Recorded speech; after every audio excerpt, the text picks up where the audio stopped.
अस्सलाम वालेकुम। कसरे इंसाफ से सोहेल रशीद आपसे मुखातिब और आज मेरे साथ मौजूद हैं मोहम्मद राजा बिशारत साहब। बहुत बिशारत साहब, आप लुत्फ उठा रहे हैं अच्छे मौसम का? हाँ हाँ आ, यार लुत्फ क्या उठा रहा हूँ सोहेल साहब, बात सुने जिस तरह ये एक हुकूमत जो है ना पाकिस्तान की 25 करोड़ आवाम पर गर्दनों पर मुसल्लत की गई।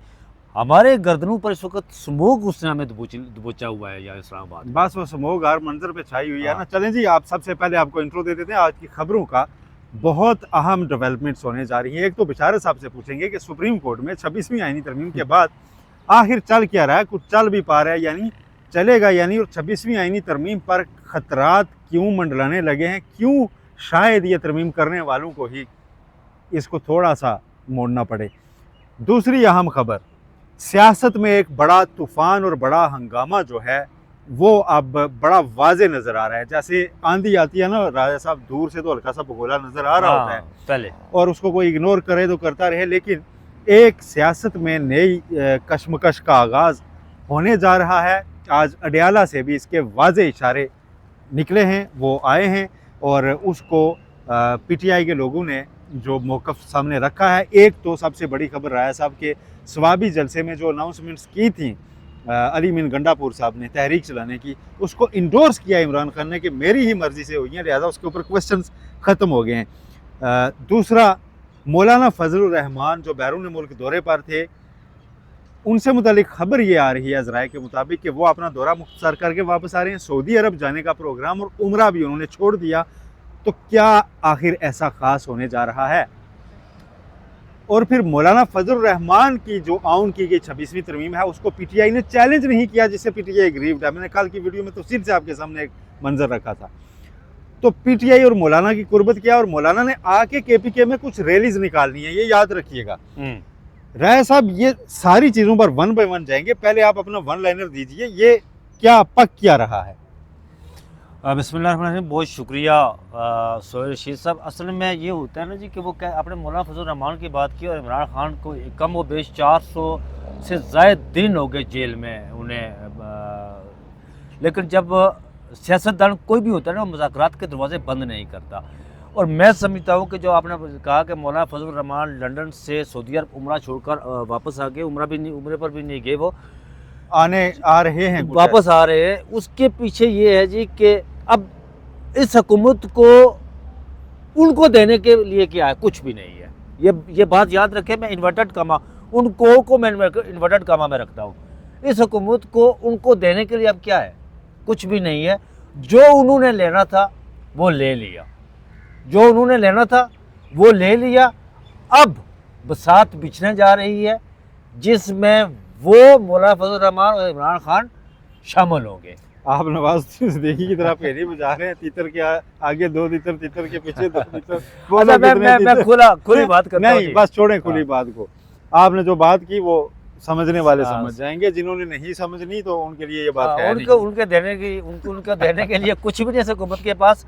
और वो ये कह रहे हैं इनको कि आपने अभी तक कुछ नहीं किया और लोग हमें रुगेद रहे हैं, लिहाजा ये नई बसात बिछने जा रही है। मौलाना फजलुर रहमान साहब वापस आ रहे हैं।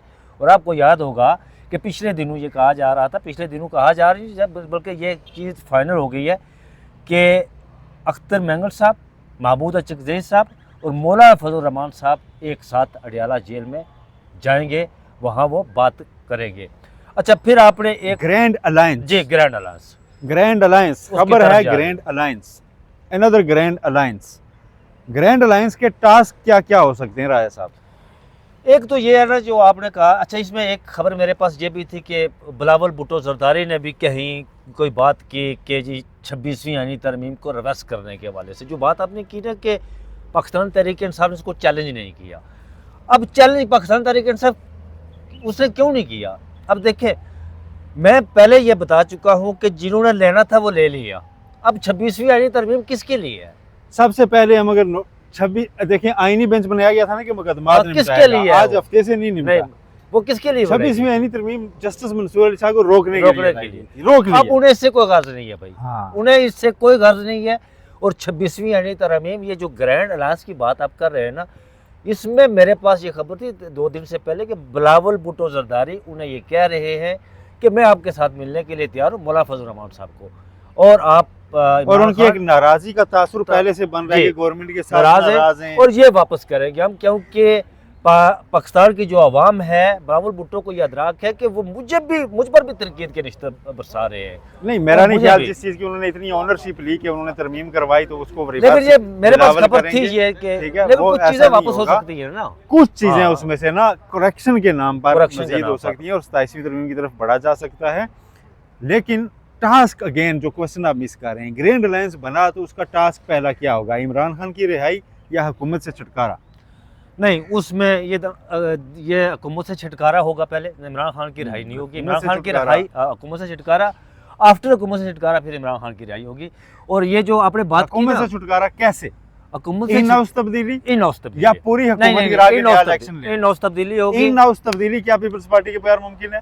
इन हाउस तब्दीली में पीपल्स पार्टी और पीटीआई मौलाना फजल रहमान एक प्लेटफॉर्म पर होंगे। अब ये और बात वजीर आजम कोई ऐसा होगा जी, ये बात जो आप लिख कि लें। किसी पार्टी ऐसी से नहीं होगा और शायद जेयूआई राजी हाँ इसी तरह मामला जा रहे हैं। और जो सबसे पहले आपने और बात की काइंड ऑफ कौमी गवर्नमेंट फिर वही होगी। काइंड ऑफ इसमें कौमी गवर्नमेंट किस तरह होगी, वो फिर शायद बाहर से भी कुछ लोग मिले। शायद खाकान अब्बासी को भी ऑन किया गया था इस मामले में, शायद खाकान अब्बासी साहब को भी। और एक बात जो आपने की ना, इमरान खान की जो स्वाबी जलसे पर उन्होंने उसको ऑन किया है, जो कुछ हुआ वहाँ पे। सोहेल साहब, मुझे एक बात की समझ नहीं आ रही है, इमरान खान की पाकिस्तान तहरीक इंसाफ का जब जलसा होता है इस मुल्क में, ये तो बात तयशुदा है ना जी कि इमरान खान की पार्टी इस मुल्क के अंदर सबसे बड़े जलसे करती है, उससे बड़ा जलसा कोई नहीं कर सकता। और नहीं, इसमें तो देखें हमारे काफ़ी दोस्त जो है ना ये जलसे कवर करने की जो है ना वो जो सोशल मीडिया के लिए करते हैं, हमारे हम मीडिया पढ़े हैं, काफ़ी क्लास फेलोज हर जगह हैं, जरूर नहीं हम किसी का नाम लेकर एक्सपोज करें, वो बाकायदा पीटीआई के दोस्तों को बुलाते रहे, ब्रीफिंग्स लेते रहे कि आप जैसा जलसा हम कैसे करें। तो इसमें कोई शक ही नहीं कि पीटीआई ने वो जलसे का लेकिन एक बात जो सोहेल साहब मैं समझ नहीं सका, वो ये कि जैसे इमरान खान की पार्टी का जलसा ख़त्म होता है ना, तो उन्हीं की पार्टी के लोग सोशल मीडिया के जो उनके वॉरियर्स जिन्हें कहते हैं सोशल मीडिया के, वो फतवे बांटना शुरू कर देते हैं। कल से जो स्वाबी का जलसा ख़त्म हुआ तो उन्होंने सलमान अकरम राजा को उस पर गद्दार का सर्टिफिकेट बांट दिया। अच्छा, फिर अली बिन गंडापुर को बांट दिया, फिर किसी और को बांट दिया। मतलब उन्होंने, अच्छा वो शेख वकास अकरम ने तकरीर की, उन्होंने पहली बार तगड़ा जवाब दिया है। उन्होंने पता है क्या जवाब दिया है? उन्होंने कहा जी डी चौक से मेरे गायब होने पे वो बंदा सवाल उठाए जो साथ अपनी वीडियो भी लगाया कि उस वक्त मैं वहाँ मौजूद था, जो घर से ही निकला वो मुझे तनकीद न करे। अच्छा, शेख वकास अकरम ने तकरीर की वहाँ पे, उसी को उन्होंने गद्दार डिक्लेयर कर दिया। आज जब इमरान खान ने अपने ट्विटर हैंडल से ट्वीट भी हुआ इमरान खान के, ज़ाहिर है इमरान खान जो बात करते हैं वही होती है ना। लेकिन एक बात है, इमरान खान की बात इस वक्त जो बाहर आगे कहेगा जी कि उन्होंने ये कहा, आपको उसी पे मानना पड़ेगा, खुद तो वो बोल नहीं रहे। हाँ, उसी को मानना पड़ेगा ना। तो उन्होंने क्या उसको ऑन किया जी उन्होंने। लेकिन एक और साफ़ी जो वहाँ मौजूद थे, शबीर डार साहब, उन्होंने ट्वीट किया, उन्होंने कहा कि इमरान खान ने जो स्वाबी का जलसा था उसे कबूल किया है, उसे ऑन किया है। शबीर डार जियो से रिलेटेड है, आपको पता है। उन्होंने कहा बिल्कुल सही बात है, जो कुछ बाहर हुआ वो उसको उन्होंने ऑन किया है। उन्होंने ये कहा जी कि मैं तारीख दूंगा फाइनल कॉल की, ये कुछ जो है स्ट्रैटेजी बनाई हुई है लोगों को वार्म अप करने के लिए, जैसे वो है तो प्लेयर है ना, उनको वार्म अप करने के लिए ये स्ट्रैटेजी बनाई हुई है। अच्छा, मैं एक और खबर आपको देता हूं। ये अगर ग्रैंड अलायंस बन रहा है तो पीटीआई अकेली कॉल तो नहीं देगी, पीटीआई अकेली। अच्छा, मैं एक और खबर आपको दे रहा हूँ। ये मियां नवाज शरीफ साहब अमेरिका क्यों गए थे, आपको पता है? आपको अल्लाह खैर करे यार, मरीम नवाज की सेहत से। मैं अमेरिका की बात कर रहा हूँ, मैं अमेरिका की बात कर रहा हूँ, वो अमेरिका की बताइए। इमरान मियां नवाज शरीफ साहब इलेक्शन से पहले यहाँ से अमेरिका गए थे ट्रंप से मिलने, तो खुदा का वास्ता ना। नहीं, मेरी बात तो सुने, मैं ट्रंप की बात नहीं कर रहा हूँ। वहाँ एक तो गए थे कि वो वोटर का रुझान देखे कि वो उनका रुझान किस तरफ है। अच्छा, उससे उन्होंने रोक कैसे लेना नहीं था? फिर उन्होंने अगली बात तो सुने ना, ओ यार अगली बात तो सुने ना। फिर उन्होंने अपने जो उनके लॉबिस्ट हैं वहाँ पे, उन्होंने कोशिश की कि ट्रंप के किसी चपरासी से, जूते सीधे करने वाले ट्रंप के, ये मोनो आलम ने खबर दी थी। और मोनो आलम ने जिसका नाम लिया मैं नहीं लूँगा, उसने तो कोई और नाम लिया ना, वो उन्होंने भेजा था, लेकिन वहाँ पर वो नाकाम हुए। उन्हें वहाँ तक रसाई, जो इनर सर्कल था ना डोनाल्ड ट्रंप का, अब देखिए पाकिस्तान तहरीक इंसाफ का जो वहाँ पर डॉक्टर आतिफ, जानते हैं आतिफ खान को आप, जुल्फी बुखारी, उनका इनर सर्कल जो है ना डोनाल्ड ट्रंप का, उनके साथ बल्कि उसकी फैमिली के साथ बड़े अच्छे ताल्लुक हैं पाकिस्तान तहरीक इंसाफ के लोगों के। आतिफ खान से मेरी बात हुई 3 दिन पहले, मैं और ईसा नक्वी साहब बैठे हुए थे, तो आतिफ खान की पिक्चर आई थी, वो उसके डोनाल्ड ट्रंप की बहू की, जो वो रिपब्लिकन पार्टी की को चेयरमैन भी हैं और डोनाल्ड ट्रंप की वो पार्टी के जो इलेक्शन इंचार्ज थी उसकी सारा, उसके साथ उनके बहुत अच्छे रवाबत है उनके साथ। लेकिन ज़ाहिर है वो लॉबी तो करेंगे ना, लॉबिंग तो करेंगे। मियाँ साहब को वहाँ पर सही हासिल नहीं हुई, मियाँ साहब वहाँ से फिर वापस आए। आपको याद होगा जाने से पहले एक लंदन साफ़ी ने सवाल भी किया था, तो मियाँ साहब ने कहा था जी कि मैं अमेरिका जा रहा हूँ, वहाँ जाने से पहले सवाल कोई ज़रूरी है। अच्छा, जब वो वापस आए तो फिर वो जिनेवा जा रहे थे, तो मियाँ साहब को एक और साफ़ी ने सवाल किया, मियाँ साहब ट्रंप जीत गया, इस पर आप क्या कहेंगे? तो मियाँ साहब ने फिर कहा कि मैं जिनेवा से वापस आऊँगा तो इस पर आपको जवाब दूँगा। उस पर मियाँ साहब कुछ बोले नहीं, लेकिन पीछे से एक हंसी, तंजिया हंसी जो है ना, वो उस क्लिप पे सुनाई दे रही है। मियाँ साहब ने अपना मास्क वहाँ से नीचे नहीं किया था। ये कहना कि इस हुकूमत को डोनाल्ड ट्रंप के आने से कुछ, अगर जो बाइडन के आने से इस खित्ते पर असरात हुए थे, तो ये कहना कि ट्रंप के आने से असरात नहीं होंगे, असरात तो जरूर राजा होंगे। साहब, बात यह है कि ट्रंप कॉल करे और इमरान खान को खोल दिया जाए, ये तो ये नहीं हो सकता। मैन कर सकता है मैं ना। ये कह सकता, ये मैं बात कह रहा तो हूँ, ये ना नहीं हो पीटीआई सकता। को आपने मुंह से कहनी हाँ। चाहिए कि आपने नैरेटिव तबाह करने वाली बात है, ना ही अगर ट्रंप ऐसा कहे तो मैं आपको कहूँ, अगर ट्रंप ऐसा कहे तो ना पाकिस्तानी गवर्नमेंट को ये बात माननी चाहिए। सफारती ठीक है, जो जराए होते हैं उन्हें ये बुरुएकार लाया बिल्कुल जाता है। साइफर का वो होगा हाँ, सर। सफारती जराए को बुरुएकार लाया जाता है।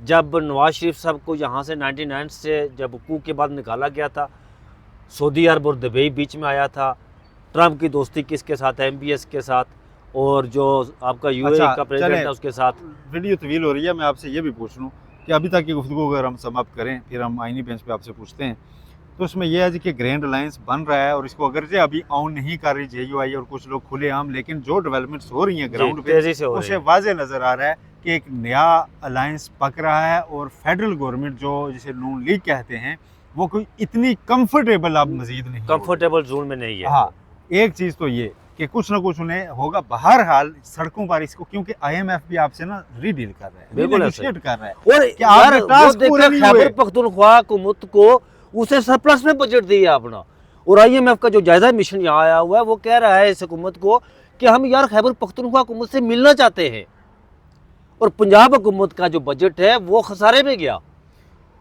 अब ऐसे में यहाँ जजेस की अलाउंसेस हाउस रेंट 68,000 से बढ़ाकर 3,50,000 और जो जुडिशल अलाउंस है 4,28,000 से बढ़ाकर 10,90,000 ये किया जा रहा है। और फिर 17 जज इसी पे एंड स्केल पे और यहाँ पर लाने की तैयारी है।